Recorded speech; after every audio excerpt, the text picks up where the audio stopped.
As per usual, Facebook is not being my favorite.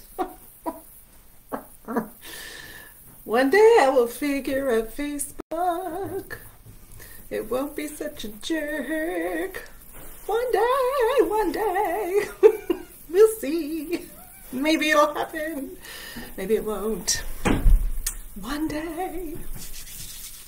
Good morning. Good morning, good morning, good morning, Facebook, Instagram, all the people. Good morning. It's Monday morning here in the True North. The True North, strong and free. That's actually part of our national anthem. For those of you who are not Canadian. O Canada, our home and native land. Yeah, there's lots of stuff in that national anthem, of course, as in all national anthems, that you kind of think, really? Okay. But yeah, one of the lines is the True North, strong and free. Think what you will. I am very, very, very happy to be Canadian and have the privilege, unearned privilege that comes with being born here in Canada. I didn't choose that. So that is some unearned privilege right there. Okay, so didn't mean to get like all up in it, you know, like right off the bat. But here we are. My name is Dr. Shannon Coates, and I am coming to you live from north of Toronto in Canada. And these are the traditional lands of the Haudenosaunee, the Anishinaabe, the Mississauga, and the Wendat-Wendat peoples. And my pronouns are she, they. And you are here for some live office hours, or if you're watching the replay, you know, cool, that's cool too. But today, Monday morning, on Friday, I'm going to do some live office hours on Friday, even though they will be kind of like in the middle of the SPAR project's, the Singer Summit. So I'll be doing some Q&A, I think on the Thursday, if I remember correctly. So this coming Thursday. So if you wanted to get in on that action and you wanted to see not only me, I'm talking about neurodivergent voice, but also, and doing a live Q&A, but also tons, like it's 3 days packed full of really terrific presenters and folks about all things voice. So if you want to get in on that, registration is still open for that. But on Friday, I will be here doing some live office hours. And the live office hours on Friday, I'm going to talk a little bit more, as you know, I like to talk a little bit more philosophically. On Friday, I like to get a little deeper on Fridays. So on Fridays, I'm going to talk about who do we listen to, especially as independent voice teachers. Who do we listen to? Where do we get our information from?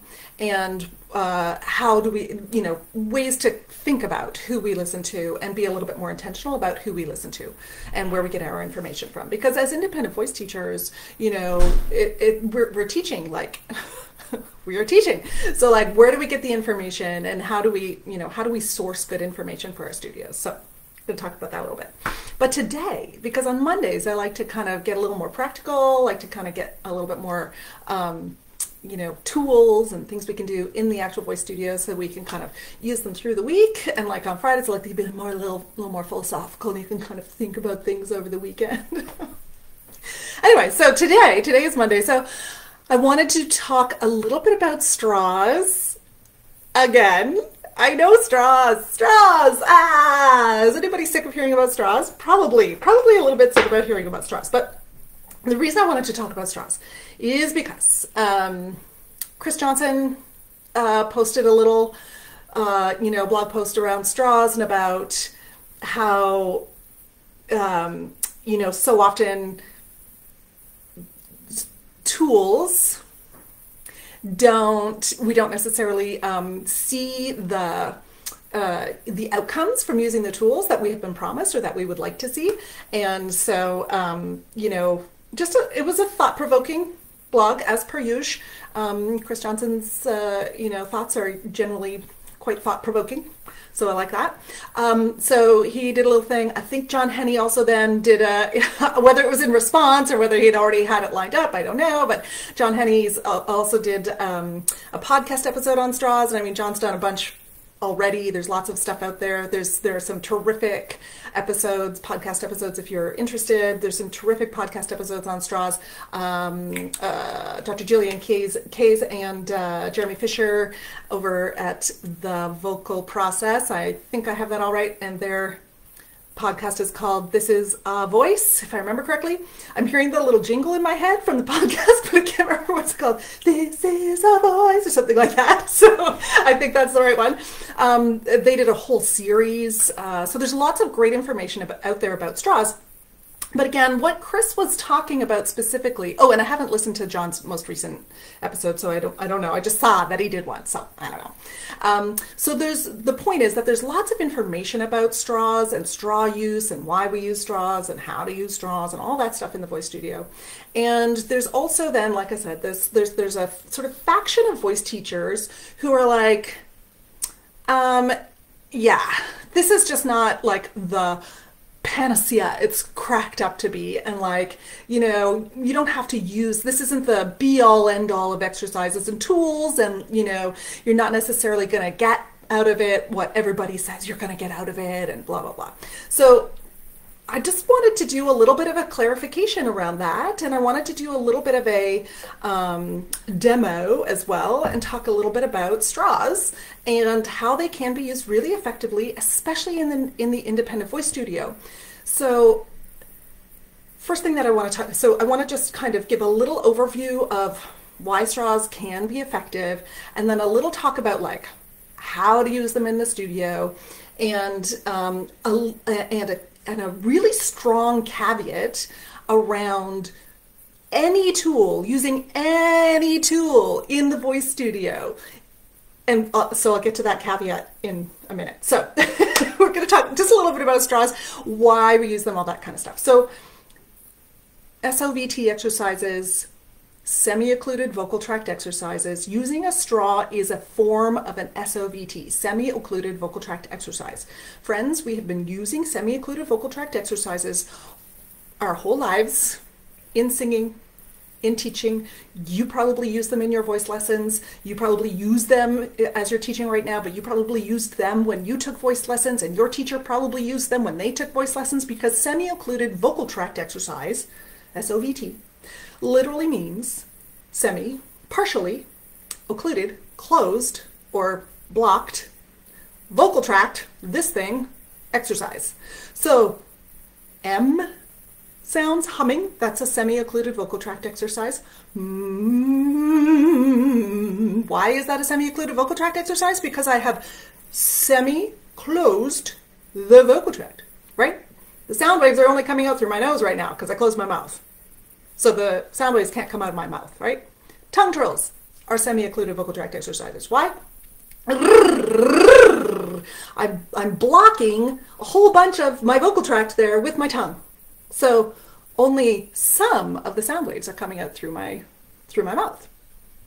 There are so many, like, we use semi-occluded vocal tract exercises all the time in the voice studio, all the time. We don't call them that. We're like, ooh, let's do a humming exercise now. Let's do a, blah, blah, blah. Let's do tongue trills, blah. We don't necessarily call them that. In the last however long, let's say the last decade, semi-occluded vocal tract exercises, specifically straw exercises, have come to the forefront, right? We're like, ooh, straw exercises are the best thing ever. Ooh, you're going to learn all these things. It's going to be so amazing for you. Ooh, it's the best thing ever. Are they the best thing ever? Well, it's just another tool, right? It's just another thing that you can do. It's another tool. It's fine. So, and Dr. Ingo Tietze is the one who, to my knowledge, I think, is the one who did all of this kind of research to see why these SOVTs, specifically using a straw, why those are, can be the most useful. And so here's the information. I'm not going to do the full on, here's all the stuff, but here's the information in a nice compact box about why straw exercises in particular can be a great tool to use in the voice studio for singers. So one, what happens is we semi-occlude the vocal tract by putting a straw in the mouth and by sending our sound wave, so we create the sound wave of the vocal folds start to oscillate, blah, blah, blah, they create the sound wave, so then the sound wave bounces around in the vocal tract, but then that sound wave can't come out through a big open mouth, doesn't come out through a big space, it comes out through this little straw. So the sound wave comes out through the straw, and because it's such a small space that we have given that sound wave to come out of, because it's so small, right? It's not like ah or ooh even, it's like little tiny straw. A chunk of those sound waves, and chunk, totally technical term, you're so welcome. So a chunk of those sound waves travel back down the vocal tract. Now, to be clear, that is already happening anyway. There's stuff happening already where sound waves are traveling back down the vocal tract, but blah, blah, blah. We get a whole big chunk of sound waves traveling back down the vocal tract. And they're kind of like bouncing around, and they bounce around with the other sound waves that are coming out of the vocal tract, like they're bouncing around, and they come back down and they kind of bounce around and cushion around the vocal folds. So now what we get, we've got the larynx sitting here in the middle of two kind of pressure systems, if you will. So we've got the pressure of the air that is traveling up from the lungs, up through the trachea. We've got the pressure for the air underneath the vocal folds. We've got prephonatory pressure coming up through the vocal folds. And now we've also got this kind of back pressure happening from the sound waves that are coming down because they can't get out your mouth. So they're coming back down and they're kind of landing on the top of and kind of massaging. These are all the technical terms. You're so welcome. Massaging the top of the larynx. So we've got this kind of double cushioning happening at the laryngeal level because of these two kind of pressure systems, if you will, that are kind of massaging and kind of stabilizing the larynx. So the larynx becomes very, very stable when we're doing SOVT exercises in particular, but straw in general, but straw exercises in particular. The larynx becomes very stable, and these sound waves at the top of the larynx, they also kind of smooth out the top of the larynx, or the top of the vocal folds, and they kind of smooth out and help to kind of stretch out and give this kind of optimum mucosal wave. They give this optimum wave or oscillation pattern to the tissue as it's vibrating. So we not only get this stabilization of the larynx itself, we also get this optimum vibratory pattern going. So it becomes a really efficient sound, efficiently created and well coordinated sound from the larynx, right? Very well coordinated, very efficient way to create sound when we've got this kind of double kind of cushioning happening around the larynx. Everybody with me so far? Hopefully. So we get this cushion happen, we get this stabilization happening in the larynx. This is fantastic. What does this do? Can we use this all the time in our singing? No, we cannot use this all the time in our singing because we don't have these optimal conditions all the time in every single vowel, every single, pitch range, every single mix of the, every single mix sound that we create. We don't have this optimal, we don't have these optimal conditions in the vocal folds or in the larynx. But what we do when we do SOVT exercises, and again, straw exercises in particular, is we teach the larynx, we teach the vocal instrument what it feels like to operate with this very, very efficient, high efficiency, and very well coordinated production. So we teach the larynx what this feels like, what this coordination can be, and really when we say we teach the larynx, we're actually teaching the brain, right? So the brain is like, oh, that's how we coordinate to get this optimum stability in the larynx. That's how we coordinate to get this optimum breath pressurization going, how we coordinate to get this optimum sound, mucosal wave happening to get this super balanced coordination. Oh, that's what we do. Okay.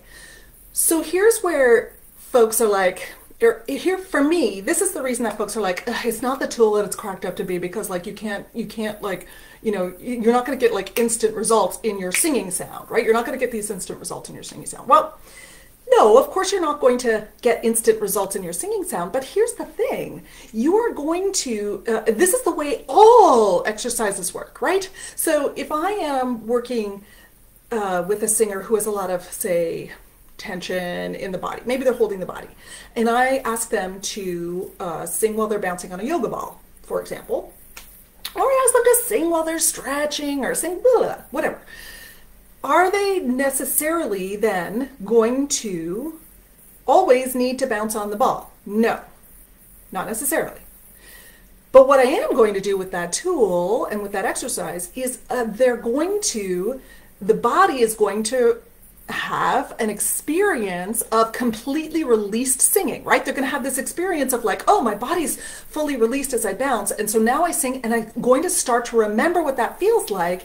And then when I stand up and I do whatever the other thing is that I need to do, I'm going to remember that feeling and I'm going to expect to have that similar kind of coordination within the confines or within the parameters of what I now need to do as I'm performing or as I'm singing or as I'm practicing. So the same thing for straw exercises. For straw exercises, I'm going to do my straw exercise and then I'm going to remember what that feels like. I'm going to take that freedom, I'm going to take that balance, that sensation, maybe that little sensation of back pressure. I often ask singers to remember the sensation of back pressure. I'm going to take that with me into whatever it is I'm going to do in my singing or in my next exercise or in my song. I'm going to take that with me because I've figured out this kind of specific kind of coordination, and I'm just going to keep expecting that coordination to happen and the sensation of that coordination and that freedom and that flow, all that stuff, as I go into the other thing that I'm doing that is no longer this exercise. So it's in the application of what we learned while we were doing the exercise that these things can often fall down, right? Where we say, well, this exercise didn't do what I wanted it to do because I still don't have freedom in my mixed sound, or I still don't have freedom in my belt sound, or I still don't have like the release or the balance that I'm looking for in this specific kind of sound, or when I open up into an ah sound, for example. Well, yeah, you probably don't, because you can't go directly from straw exercise to an ah exercise and expect it to transfer over. What we need, I mean, maybe you can, but really part of what we're doing as we're working with singers is we're going, okay, straw exercise, and now let's go to an ooh, still have the same sensation, still feeling that same sensation that we had in the straw exercise, and now let's go to an ah, right? An ah is a wide open vowel. There's no semi-occlusion happening in an ah vowel. It's wide open. Everything's open in there. Ooh is a kind of semi-occluded vowel. Why? Because I've got my lips rounded here, right? I go, woo. It's not like it's not like super semi-occluded, but it is a somewhat, of all the vowels, it's a pretty semi-occluded vowel. Same with an E, because you're occluding by the tongue being nice and high in the mouth, right? So, the transition from like what I'm doing with the straw exercise through to what the next step might be, through to what the next step might be, through to what my final outcome might be, that's where sometimes these exercises can fall down. Because if we go like, okay, you did straw work, great, so now let's do that ah in high belt mix, or whatever it is that we're doing, then that's not necessarily going to be useful. It's not necessarily going to transfer. So this is the same thing with all of our exercises. And I'm speaking really specifically right now, I think, to my independent voice teacher peeps, right? I want to speak really directly and specifically to anyone who is an independent voice teacher. This is the like essence of what we're doing in our independent studios, because we're not necessarily working, we're not necessarily working with like elite voice users, right? We're not necessarily working with like Miley Cyrus, for example, right? I mean, Mindy, last name has gone, as it always does when I'm here, but, we know the person who does work with them, but like, we're not necessarily working, oh, hi, Melissa, right? Yes. And we're not necessarily working with like Western classical singers either, right? We're not working with the folks who need this, like, who need the like right away precision. What we're working with, oh no, oh, Songwood Studio. Yes, no, it is a multi-step process. It absolutely is. So just for everyone else who isn't on Instagram, Songwood Studio says, like, thanks for saying this. I have found it to be a multi-step process and wondered if I was doing it wrong. And so, yes, this is what I'm saying. No, you're not doing it wrong. This is the way to do it. This is the way you have to do it. We can't jump, and especially, like I said, when we're working with, in an independent studio, when we're working with folks who have a lot of steps left to get to this coordination, right? We're working with children, we're working with teenagers whose bodies are changing and whose hormones are going nutso, and we're working with adult avocational singers who have been singing in a specific way their whole lives, and now we're trying to find a slightly different coordination in there. That's a lot of steps to get there. These are folks who still, you know, who have some steps to go in order to get to that coordination that they're looking for. And that's amazing. That's who we work with. That's awesome. I love it. But it takes like this time, and it takes this steps, right? It takes these, like, the application from doing the exercise where everything is terrific to getting to the actual outcome where we want this exercise to apply. That takes a little bit of work. It takes a little bit of time. It takes some steps. It takes you, you know, going through the process to get to the other side of it. So I wanted to say that really specifically, like I said, to my independent studio peeps, because we sometimes hear, and this is what I'm going to talk about on Friday too, but we sometimes hear, you know, we hear from the folks who are working with, like, our sort of elite vocal athletes, right? And we hear sometimes from the folks who are training specifically and exclusively Western classical singers, and we hear from some of those folks, and that's amazing. But often the things that are working or not working for those singers and for that level of training are not the things that are going to work or not work for the population that we're working with in the independent studio. It's just, it often is not the same. So I wanted to just talk a little bit about how to be for me, what has been a foolproof way to be successful using straws. So I want to talk just a little bit about that, about like how to kind of use straws. So we all know, or likely you've all seen, that there are lots of different singer straws out there, right? Lots of straws that are made specifically for singers to use.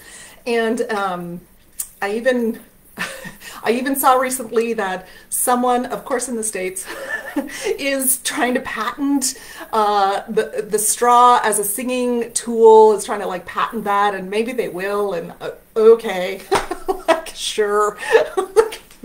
But there are lots of people who are making these. I happen to have the singing straw, and it was actually sent to me. Thank you, singing straw people. It was sent to me, and these singing straws are great. This particular one, they come in several, like this one, they have a new one now, but you know, it has a really small diameter. I don't know if you can see that. It's really small diameter. And if you want to have a slightly bigger diameter, then you put two together and you use it. And if you want to have a slightly bigger diameter, then you put three together and you blow through the straw.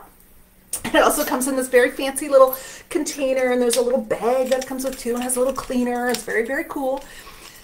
But like, do the singers that you work with have to have this straw? No, they don't. No, they don't.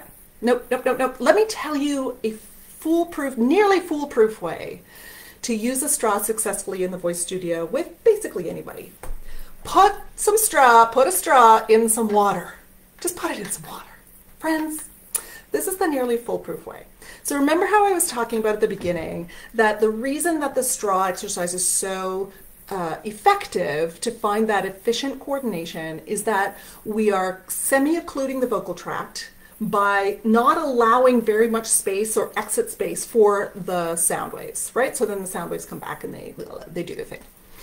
So what we've done with the singer straws is they come in several different diameters, because if you get too big a diameter of a straw, so for example, if you're using this straw, without water, it's too big a diameter for basically everyone, especially if you're working with children or teens or small people. Like it's just too big a diameter. You may as well just do an oo vowel, right? Like you're not going to get the back pressure that you need. You're just not going to get that same back pressure because there's so much space for the sound waves to travel out. You may as well just do an oo. It's basically the same as doing an oo. Not exactly, but basically, right?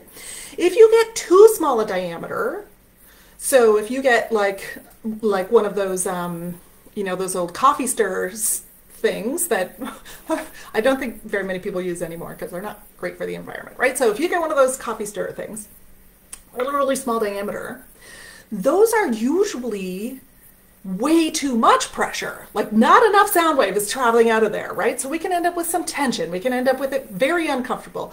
We can end up with it being like not what we want it to be. So what happens if we're not using a straw in water is we have to do this playing. We have to kind of figure out, which isn't a bad thing, it's fine, but we have to kind of figure out, okay, which straw is working at the right diameter, like which diameter, and we have to kind of have a bunch of different straws and figure out, or we have to buy a Singer straw, or we have to buy one of the other straws that are out there, and kind of like figure out which straw is going to work the best for me, and like, is this too big a diameter? Is this too small? Where is the right diameter? And what is the diameter that I feel like today, right? And so if you're working with kids, you're working with teens, like no one needs that extra hassle. No, we don't. So what you can do, like I said, super easy, just put a straw in some water. Then you've got like about an inch of water. I've got a little more than an inch here, but if you've got like an inch of water. And then what you do is you use that water then becomes the semi-occlusion for you, right? This straw is too big on its own. It's likely too big a diameter on its own. But you got the water in there, and then I've got my semi-occlusion, no problem at all. So I've got the resistance built in with the water. Bonus, it's super fun to blow bubbles. Super fun. So now you're adding fun into the studio, especially with kids, but teens and adults love this too, don't get me wrong. But you're adding fun into the studio, and as we know, as Heidi Moss has said many times, that I've heard her say many times, as we know, if you are having fun while you're learning, it's better learning. It's deeper learning. It goes farther into your body and into your brain. So have some fun with it. So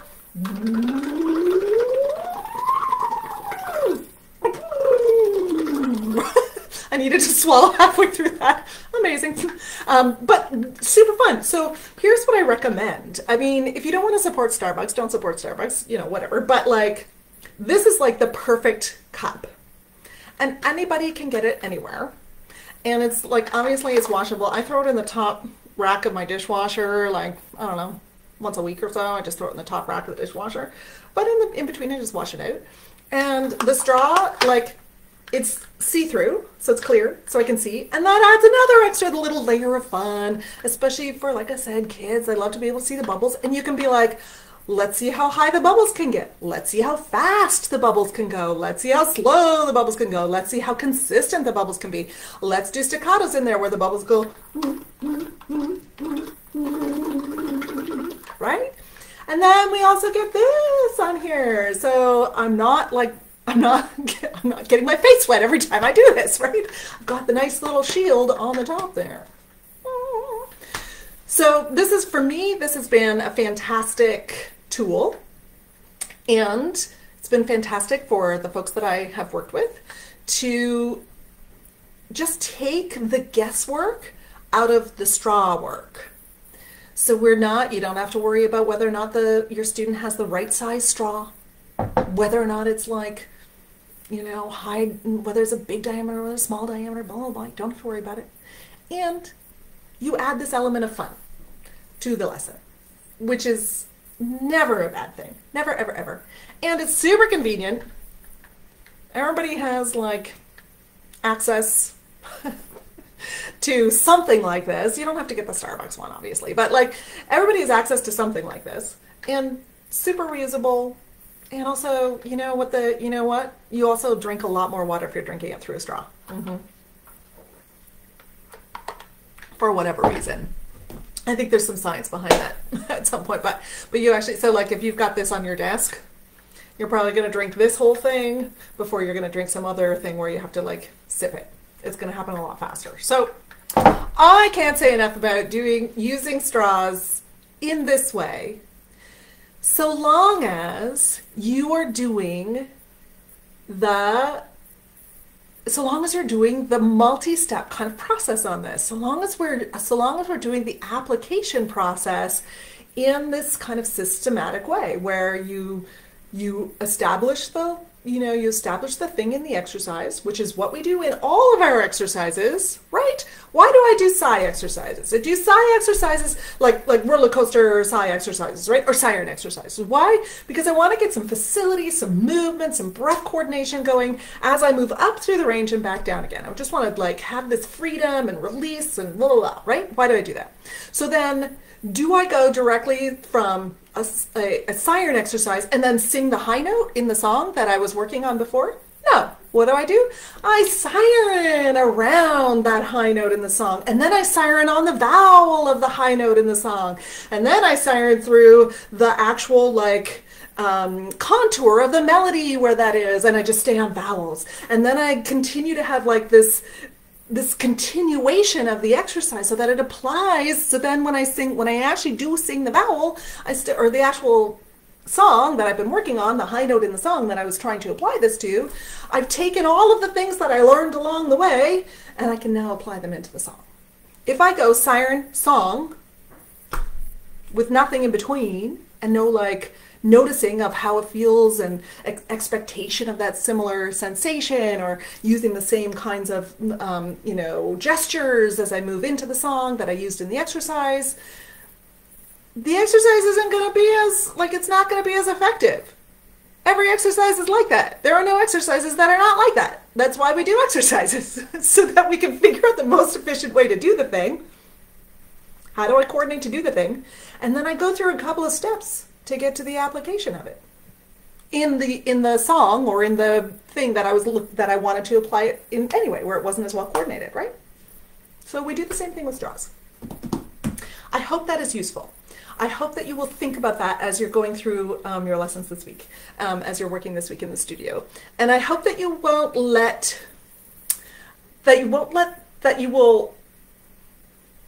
we'll talk about it on Friday.